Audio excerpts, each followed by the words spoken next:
Assalamualaikum warahmatullahi wabarakatuh. Salam sejahtera teman-teman. Semoga selalu diberi berkah. Pertemuan kali ini jadi pertemuan terakhir di mata kuliah ini dan juga pertemuan terakhir terkait speaking. Mungkin kita langsung masuk aja di speakingnya. Jadi di pertemuan kali ini ada 4 skill yang mau kita coba pelajari. Yang pertama untuk meningkatkan fluency dan coherence. Lalu ada meningkatkan lexical research. Lexical research itu basically vocabulary ya. Lalu yang ketiga adalah bagaimana kita ngomong tentang hal-hal yang abstrak yang di level gagasan. Lalu yang keempat, bagaimana cara kita menyelesaikan masalah yang seputar speaking, gitu ya. Oke, mungkin langsung saja masuk ke improving fluency and coherence.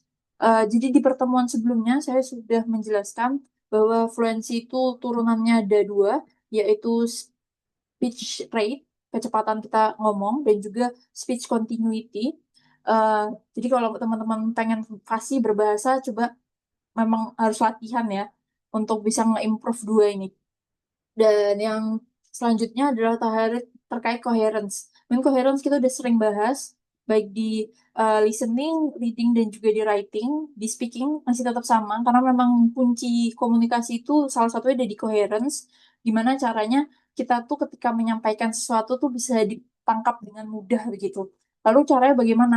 Masih selalu pakai connecting device. Jadi pakai eh, bisa pakai connecting device yang seperti biasa kayak since, because, atau bisa pakai frasa seperti after that, because of this, gitu-gitu. Dan mungkin juga bisa diperkaya ya connecting device-nya biar nggak itu-itu aja, biar nggak cuman but, because, sama and, atau or, tapi bisa ada however, ada um, for instance, ada for example, yang kayak gitu-gitu.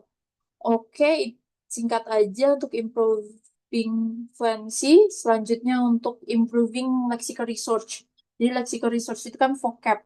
Nah, eh, seperti dari pertemuan pertama yang sudah saya sampaikan, vocabulary itu sepenting itu. Dan di speaking sendiri biasanya ada yang disebut sebagai idiomatic expression. Jadi ada idiom juga. Misalnya idiom itu kayak eh, misalnya kayak on the same page atau kayak once a while itu atau banyak ya itu bisa teman-teman cari. Saya tiba-tiba lupa. Tapi di sini ada referensi kayak ini ada pasangannya. Saya langsung kasih tahu aja misalnya uh, I feel as though I didn't have ini a care in the world. Itu ya. Maksudnya apa nih?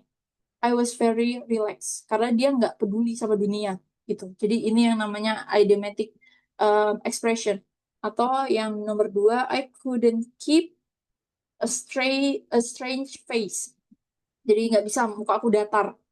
Kenapa? Karena ini I found it difficult not to laugh. Jadi kayak nahan ketawa gitu ya. Lalu yang tiga ada action speak louder than word. Mungkin itu teman-teman bisa langsung paham bahwa tindakan tuh bunyi lebih keras daripada kata-kata. Maksudnya apa? Maksudnya adalah what we do matters more than what we say. Nah, sisanya bisa coba teman-teman cari sendiri dan bisa teman cari referensinya ya. Bisa pakai AI untuk nge-generate apa aja idiom dan make sure ketika teman-teman mau pakai idiom. Jadi idiom itu kalau di bahasa Indonesia semacam pepatah ya. Dan eh, usahakan jangan tiba-tiba ngomong out of nowhere. Jadi nggak ada konteks, tiba-tiba ngelempar itu biar kelihatan high level. Nah, itu justru akan eh, mengurangi skor teman-teman kalau di IELTS dan ketika ngomong sama mungkin foreigner jadi agak canggung kayak kenapa gitu tiba-tiba ngelempar idiom itu. Jadi ketika teman-teman udah punya referensi idiom, pastikan tahu konteksnya, tahu kapan itu dipakai, maksudnya apa gitu ya. Oke, nah ini ya, ini yang saya tandai adalah kata-kata ya vocab yang dianggap higher level.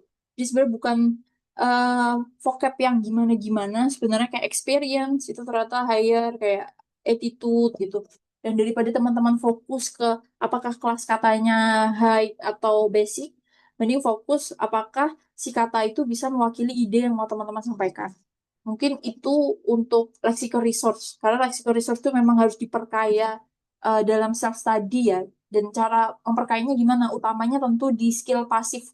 Karena di skill pasif itu kita akan menyerap lebih banyak kosakata dan juga mungkin membuat kita terbiasa sama struktur grammarnya ya. Oke, terus kita langsung masuk ke talking about abstract topic. Nah, sebenarnya kan kadang yang susah itu bagaimana kita bisa ngedevelop idenya ya. Nah, ini di sini ada beberapa teknik yang bisa kita pakai untuk kita bisa nge-expand idenya. Jadi, misalnya isunya tentang apa, nah, kita bisa pakai teknik yang ada dari A sampai F ini ya. Misalnya yang pertama kita eh, sampaikan dulu pendapat kita, lalu kita jelaskan. Kita bisa pakai struktur PIL yang kita pelajari di Writing Task 2, atau kalau di anak debater tuh biasanya pakai AREL. Nah, itu sangat cocok untuk konteks di teknik yang A. Atau yang B, giving relevant example. Jadi jawab dulu eh, menurut kalian gimana, baru kalian bisa ngasih example yang relevan. Lalu yang C adalah eh, menjelaskan kenapa itu terjadi dan bagaimana itu terjadi gitu ya. Atau yang D, eh, menjawab apa yang bisa terjadi itu ya. Karena ini kan model model verb semua tuh. Jadi kemungkinan, possibility apa yang mungkin terjadi. Lalu yang E ada kita bisa menyarankan solusi dari problemnya dan nggak harus yang once again nggak harus yang sophisticated, bisa ide-ide yang sederhana, yang penting dia on point, memang sesuai topik. Lalu yang F adalah kita bisa menjelaskan eh, misalnya kayak pro kontra, misalnya pertanyaan tentang pro-nya, nah kalian bisa jelasin kira-kira kontranya gimana gitu. Nah, ini ada referensi bagaimana teman-teman memulai ini ya, ini sudah dikode sesuai dengan tekniknya. Oke, mungkin yang terakhir dealing with problems.